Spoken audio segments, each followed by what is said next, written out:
Hello student. आप सभी student को एजेंट आर्ट्स एकेडमी पे स्वागत है। तो कैसे हैं आप सब? ठीक होंगे और मन दिल लगाकर पढ़ाई करते होंगे। तो आज हम लोग बात करने वाले हैं क्लास 12 पॉलिटिकल साइंस का जो पहला बुक है उसका चैप्टर नंबर 2 है, दो ध्रुवीयता का इन द बायोपोलरिटी। तो इस चैप्टर में हमको क्या पढ़ना है नहीं पढ़ना है, तो पहले इसको जानते हैं। जो क्लास 12th में हमको बहुत सारे स्टूडेंट का कमेंट आ रहा था पिछले वीडियो में कि सर हमको क्या पढ़ना है नहीं पढ़ना। तो देखो बाबू, इसमें क्या पढ़ना है कि जो क्लास 12th में जो पॉलिटिकल साइंस होता है ना, वह दो भाग में होता है। पहला तो हो गया विश्व राजनीतिक और दूसरा हो गया स्वतंत्र भारत हुआ 1947 से अब तक क्या भारत में राजनीतिक, उसी को पढ़ेंगे। तो जो विश्व राजनीतिक था उसका पहला चैप्टर हम लोग करवा दिए हैं। पहला चैप्टर जो शीत युद्ध का दौर, उसमें दो शक्तिशाली देश अमेरिका और सोवियत संघ दोनों उभर कर आए थे। तो उसके बाद फिर दोनों में शीत युद्ध स्टार्ट हो गया, दोनों में शीत युद्ध कर रहे हैं। मतलब दोनों में अच्छी तरह से लड़ाई मतलब होने ही वाला था, लेकिन लड़ाई हुआ नहीं था। मतलब दोनों अपने अपना मतलब क्या बोलते हैं उसको, हथियार इकट्ठा कर रहा था युद्ध करने के लिए, लेकिन ऐसा कोई युद्ध हुआ नहीं था। तो मतलब शीत युद्ध चल रहा था। फिर नेक्स्ट चैप्टर है दो ध्रुवीयता का अंत इन द बायोपोलरिटी।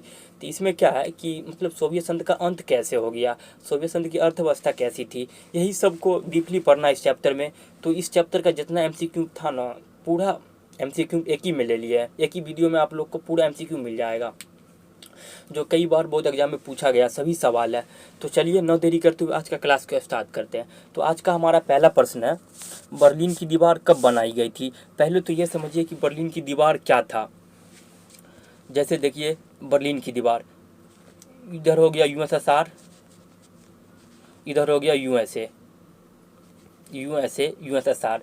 तो यूएसए, पहले तो यूएसए का फुल फॉर्म जानिए, यूएसएसआर का फुल फॉर्म जानिए। यूएसएसआर क्या होता है? तो पहले यूएसए का फुल फॉर्म होता है United state of America. USSR का फुल फॉर्म होता है United Soviet socialist republics. USSR का इसको साउथ कोरिया में बोलते हैं अमेरिका, और इधर सोवियत संघ। तो दोनों के बीच टकराव जो चल रहा था ना, तो यह दीवार जर्मनी में बनाया गया था कि दोनों के बीच मतलब जो लड़ाई था ना, मतलब उतना भयानक तरीका से मतलब उत्पन्न नहीं हो जाए, एकाएक लड़ाई उत्पन्न नहीं हो जाए, इसीलिए दीवार का निर्माण किया गया था। यह दीवार 1961 में बनाया गया था। जो मतलब इस दीवार इसलिए बनाया गया था कि आप लोग पहले इसको समझिए कि 2 नंबर में ये सब्जेक्टिव में पूछ लेता है कि क्या पूछता है कि बर्लिन की दीवार से आप क्या समझते हैं, किस लिए बनाई गई थी बर्लिन की दीवार।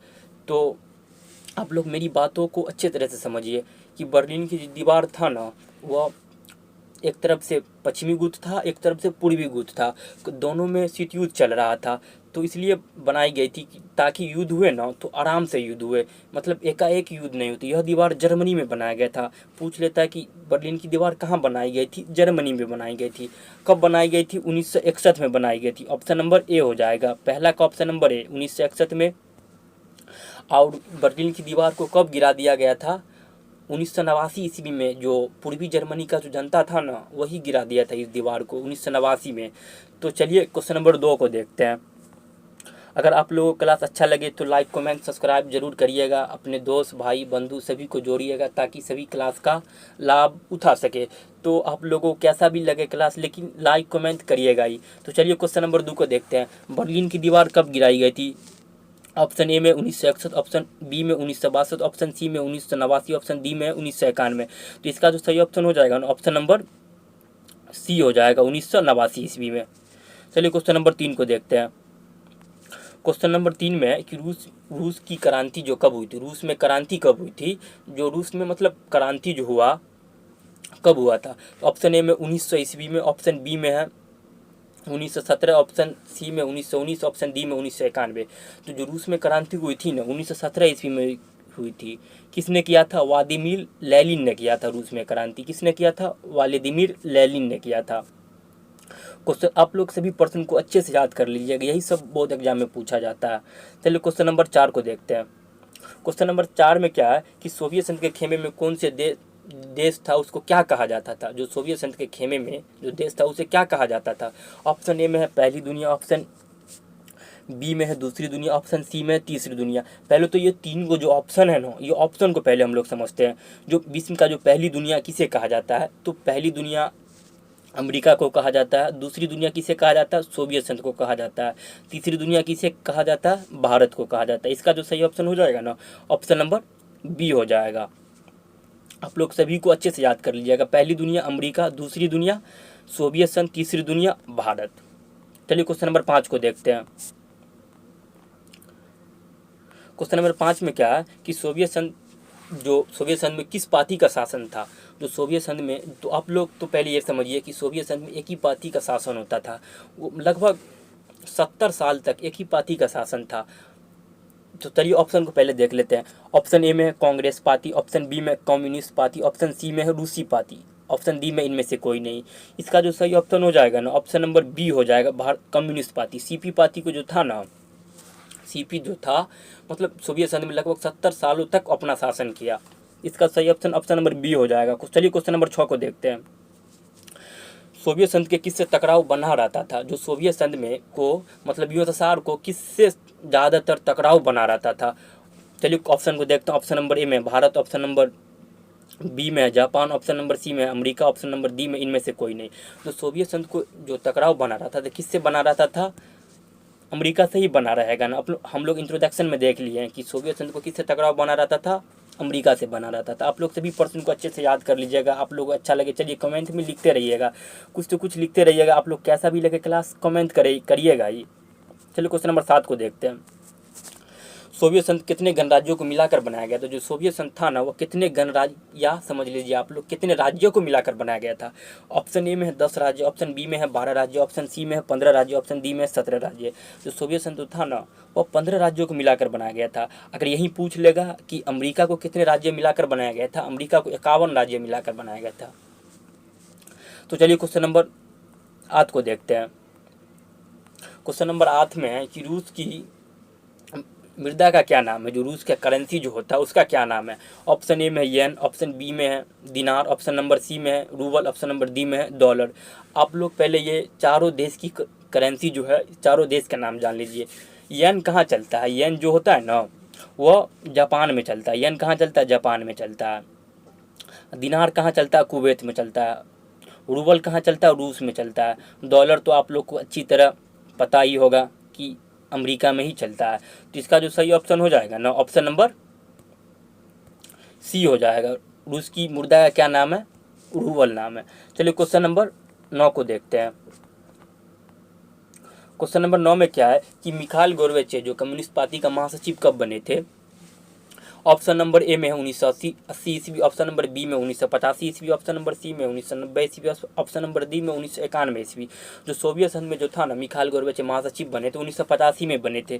जो मिखाइल गोर्बेचेव थे यह 2 सुधार किया था सोवियत संघ में। एक तो किया था खुलापन, दूसरा पूर्ण रचना। दोनों को याद कर लीजिएगा, पहला खुलापन, दूसरा पूर्ण रचना। तो चलिए क्वेश्चन नंबर 10 को देखते हैं। क्वेश्चन नंबर 10 में क्या है, सोवियत संघ ने अफगानिस्तान से हस्तक्षेप कब किया था। ऑप्शन नंबर ए में 1969 ईस्वी, ऑप्शन नंबर बी में 1979 ईस्वी, ऑप्शन नंबर सी में है 1989 ईस्वी, ऑप्शन नंबर डी में 1999 ईस्वी। इसका जो सही आंसर हो जाएगा ना, ऑप्शन नंबर बी हो जाएगा, 1979 ईस्वी। चलिए क्वेश्चन नंबर 10 में क्या है कि मिखाइल गोर्बेचेव ने सोवियत संघ में कौन सी नीति चलाई थी। ऑप्शन नंबर ए में राजनीतिक सुधार, ऑप्शन नंबर बी में लोकतंत्रीयकरण सुधार। इसका जो सही आंसर हो जाएगा ना, आर्थिक राजनीतिक सुधार और लोकतंत्रीयकरण सुधार दोनों चलाया था मिखाइल गोर्बेचेव। ऑप्शन नंबर सी हो जाएगा। चलिए क्वेश्चन नंबर 12 को देखते हैं। अगर आप लोग क्लास अच्छा लगे तो लाइक जरूर करिएगा। क्वेश्चन नंबर 12 में क्या है कि सोवियत संघ में 1991 के तख्ता पलट में किसने महत्वपूर्ण भूमिका निभाई थी। ऑप्शन नंबर ए में है Mikhail Gorbachev, option number B में है Boris Yeltsin, option number C में है Vladimir Lenin, option number D में इनमें से सभी। इसका जो सही ऑप्शन हो जाएगा ना, ऑप्शन नंबर बी हो जाएगा। चलिए क्वेश्चन नंबर 13 को देखते हैं। क्वेश्चन नंबर 13 में क्या है कि सोवियत संघ का विघटन कब हुआ था। ऑप्शन नंबर ए में 1991 ईस्वी, ऑप्शन नंबर बी में 1985 ईस्वी, ऑप्शन नंबर सी में 2010 ईस्वी, ऑप्शन नंबर डी में 2000। इसका जो सही आंसर हो जाएगा ना, ऑप्शन नंबर ए हो जाएगा, 1991 ईस्वी में सोवियत संघ का विघटन हो गया था। चलिए क्वेश्चन नंबर 13 को देखते हैं। 13 तो हो गया। क्वेश्चन नंबर 14 को देखते हैं।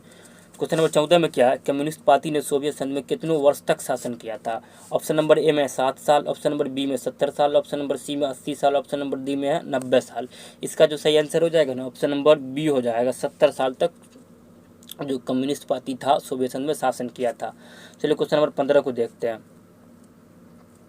क्वेश्चन नंबर 15 में क्या है कि सोवियत संघ के विघटन के बाद उसकी सुरक्षा परिषद में अस्थायी सदस्य किसे बनाई गई थी? जो सोवियत संघ का 1991 में विघटन हो गया था, उसके बाद सुरक्षा परिषद किसे बनाई गई थी?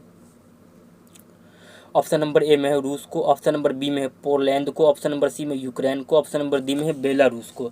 इसका जो सही आंसर हो जाएगा ना, ऑप्शन नंबर ए ही हो जाएगा। ए, रूस को सुरक्षा परिषद में अस्थायी सदस्य है। चलिए क्वेश्चन नंबर 16 को देखते हैं। क्वेश्चन नंबर 16 में क्या है, मध्य एशिया में 10 वर्षों तक गृह युद्ध की चपेट में रहा, वह कौन सा देश है? तो 10 वर्ष तक गृह युद्ध के चपेट में रहा। ऑप्शन नंबर ए में है अजरबैजान, ऑप्शन नंबर बी में है तजाकिस्तान, ऑप्शन नंबर सी में है रूस, ऑप्शन नंबर डी में है तुर्कमेनिस्तान। इसका जो सही आंसर हो जाएगा ना, ऑप्शन नंबर बी हो जाएगा, तजाकिस्तान था। चलिए क्वेश्चन नंबर 16 को देखते हैं। अगर आप लोगों को क्लास अच्छा लगे तो आप लोग शेयर जरूर करिएगा, कमेंट में ज़रूर लिखिएगा कि आप लोगों को क्लास कैसा लगा। चलिए क्वेश्चन नंबर 17 को देखते हैं। क्वेश्चन नंबर 17 में क्या है, सोवियत संघ के विघटन के बाद सोवियत संघ के देशों में जो था ना, वह कौन सी अर्थव्यवस्था को अपनाया था? जो 1991 में सोवियत संघ का विघटन हो गया था, उसके बाद जो सोवियत संघ के देश ने कौन सी अर्थव्यवस्था को अपनाया था? ऑप्शन नंबर ए में है समाजवाद, ऑप्शन नंबर बी में साम्यवाद, ऑप्शन नंबर सी में shock therapy, option number D में इनमें से कोई नहीं। इसका जो सही आंसर हो जाएगा ना, ऑप्शन नंबर सी हो जाएगा, शॉक थेरेपी को अपनाया था। चलिए क्वेश्चन नंबर 18 को देखते हैं। क्वेश्चन नंबर 18 में क्या है कि शॉक थेरेपी अपनाने के बाद सोवियत संघ की अर्थव्यवस्था कैसी हो गई थी? जो सोवियत संघ ने 1991 के बाद शॉक थेरेपी अपना लिया, उसके बाद सोवियत संघ की अर्थव्यवस्था कैसी हुई? चलिए ऑप्शन पहले देख लेते हैं। ऑप्शन ए में है मजबूत हो गई थी, ऑप्शन नंबर बी में तहस नहस, ऑप्शन नंबर सी में कोई असर नहीं पड़ा, ऑप्शन नंबर डी में इन सभी। इसका जो सही आंसर हो जाएगा ना, ऑप्शन नंबर बी हो जाएगा। शॉक थेरेपी अपनाने के बाद सोवियत संघ की अर्थव्यवस्था पूरी तरह से तहस नहस हो गया था। तो चलिए क्वेश्चन नंबर 19 को देखते हैं। क्वेश्चन नंबर 19 में क्या है कि 1991 के बाद कई प्रांतों में टूट गया था। जो सोवियत संघ का 1991 में तो अंत हो गया था, उसके बाद वो कौन सा देश था जो कई प्रांतों में टूट गया था? ऑप्शन नंबर ए में अर्जेनिया, ऑप्शन नंबर बी में यूगोस्लाविया, ऑप्शन नंबर सी में अजरबैजान, ऑप्शन नंबर डी में तजाकिस्तान। इसका जो सही आंसर हो जाएगा ना, ऑप्शन नंबर बी हो जाएगा। यूगोस्लाविया जो था ना, कई प्रांतों में टूट गया था। चलिए क्वेश्चन नंबर 20 को देखते हैं। क्वेश्चन नंबर 20 में क्या है, नियम में से सोवियत संघ की विघटन का कौन कारण नहीं है? कौन क्या नियम में से कौन सा सोवियत संघ के विघटन के कारण नहीं है? क्वेश्चन नंबर 21 को देखते हैं। 21 तो हो गया, 22 को देखते हैं। क्वेश्चन नंबर 22 में क्या है कि बर्लिन की दीवार लगभग कितनों वर्ष तक खड़ी रही? जो बर्लिन की जो दीवार था ना, वो कितनों वर्ष तक था?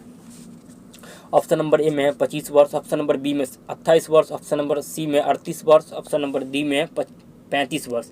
इसका जो सही आंसर हो जाएगा ना, ऑप्शन नंबर बी हो जाएगा। 28 वर्ष तक बर्लिन की दीवार खड़ी रही।